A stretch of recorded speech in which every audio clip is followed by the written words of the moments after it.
Okay, so the ground wire they gave me is way too freaking small. So I'm just going to use this.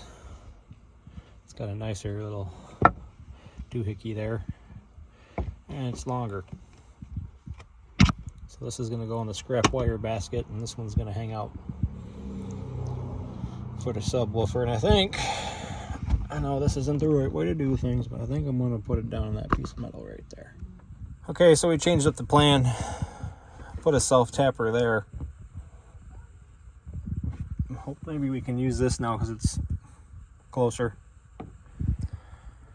Okay, we got a washer in there, and then we tapped it, bent it, and I think I'm gonna find a drill that size to run it through the plastic piece because I don't want that opened up. We can put it back.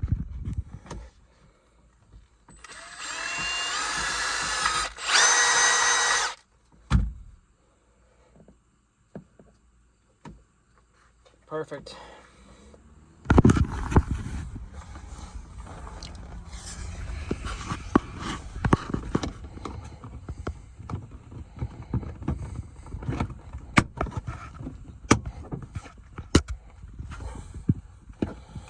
There we go. Okay.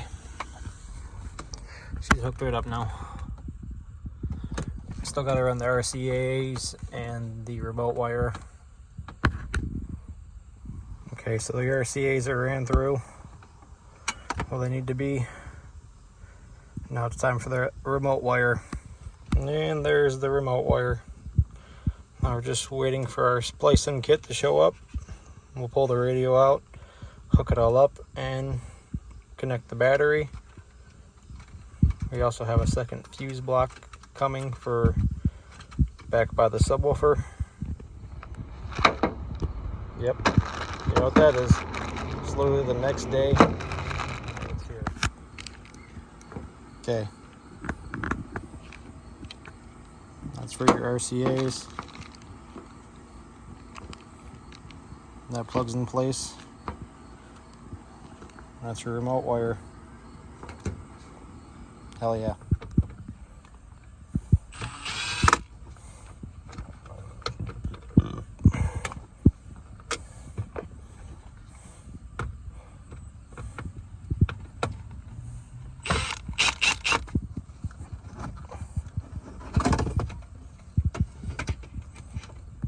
Okay, so this plugged it into the back of the radio. Now this end is going to go right into that, and now this end is going to go into the back of the radio.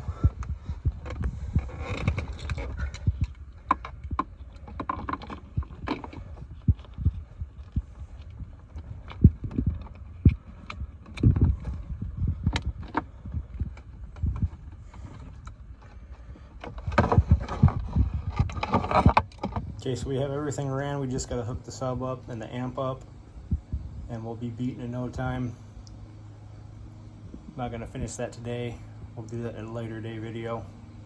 So for episode 2 here, or I'm not even sure, whatever episode this is of the subwoofer and the Jeep install, this one's done and over with. We'll catch you in the next one.